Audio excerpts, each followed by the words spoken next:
Delhi election में केजरीवाल अब घिर चुके हैं। एक नहीं, कई मुद्दे पे वो घिर चुके हैं। पंजाब हाउस के बाहर पंजाब सरकार का गाड़ी, उसके अंदर पैसे कैश और उसके अंदर शराब की बोतल। क्यों? क्या दिल्ली में पैसे और शराब बांटी जा रही है आम आदमी पार्टी के द्वारा? अगर दिल्ली में पंजाब सरकार की गाड़ी है तो पंजाब में सरकार किसकी है? आम आदमी पार्टी की। और पंजाब भवन के बाहर अगर वो गाड़ी खड़ी है तो केजरीवाल तो पकड़े जाएंगे। तो ये घिर चुके हैं। इसके बाद हरियाणा से जो पानी छोड़ा जाता है जमुना का, उस पे भी अरविंद केजरीवाल घिर चुके हैं। पहले यूपी बिहार के लिए उनका जो बयान आया उस पे घिरे।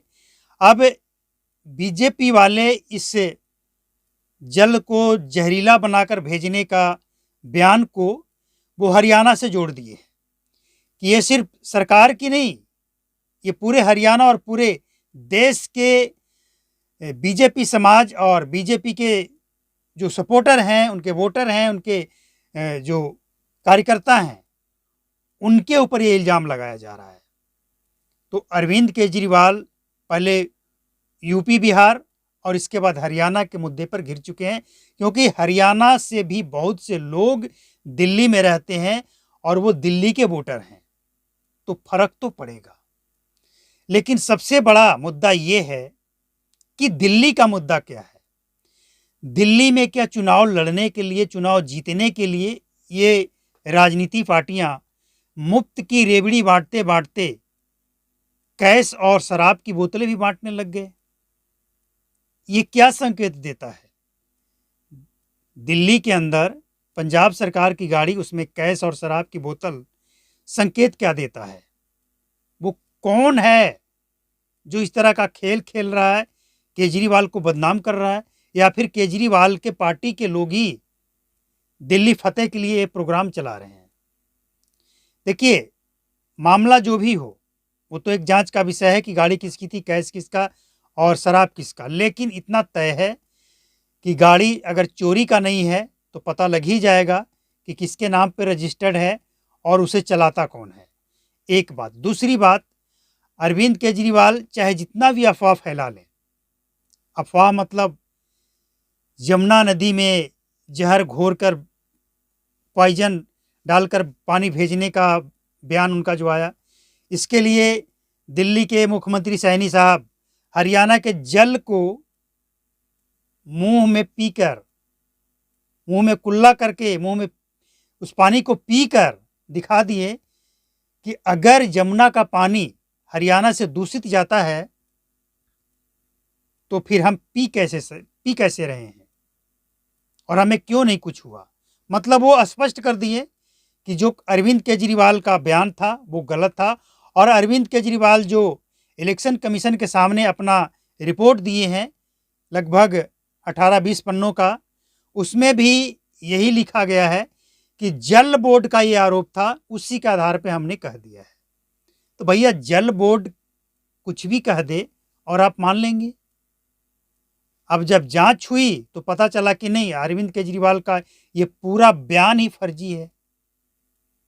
तो अरविंद केजरीवाल पूरी तरह से और बुरी तरह से घिर चुके हैं। अब इतना ही नहीं, सौरभ भारद्वाज का एक और बयान आ गया। अब ये बीजेपी के साथ तो लड़ ही रहे हैं, अभी ये कांग्रेस के साथ भी लड़ने लग गए हैं। असल में राहुल गांधी आरोप लगाते हैं बीजेपी के जो डिप्टी सीएम रह चुके मनीष सिसोदिया कि वो हार के डर से अपना सीट बदल दिए।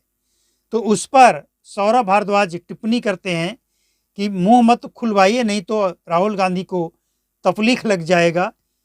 राहुल गांधी अमेठी छोड़कर सबसे सेफ सीट राहुल गांधी के लिए चुना गया था, व्हाई नॉट? वो क्यों? तो जवाब तो सचमुच करारा है, लेकिन बात वही है कि अरविंद केजरीवाल पूरी तरह से जैसे वो बयान दे रहे हैं, कुछ भी बयान दे रहे हैं, उस बयान में वो फंस जा रहे हैं। चाहे राहुल गांधी को लेकर हो, कांग्रेस को लेकर हो या फिर बीजेपी को लेकर हो। अब केजरीवाल को यह स्पष्ट दिख रहा है कि दिल्ली में जो उनकी सरकार पिछले कई वर्षों से चल रहा था, उसका एंटी इनकन्वेंसी और कुछ उनके बयान ये दिल्ली में कुछ तो गड़बड़ करेगा। तो इतना स्पष्ट है कि राहुल गांधी का बयान और राहुल गांधी का रैली जिस तरह से हमलावर है और बढ़ता जा रहा है केजरीवाल के ऊपर, ये केजरीवाल के लिए खतरा है, क्योंकि केजरीवाल को सपोर्ट करने वाले बहुत से ऐसे उनके सपोर्टर हैं जो अब केजरीवाल से उनका मोह भंग हो चुका है। कारण केजरीवाल का बयान और कुछ वो सच्चाई जो लोगों के सामने आ चुका है। तो अब ये स्पष्ट है कि अरविंद केजरीवाल दिल्ली में घिर चुके हैं।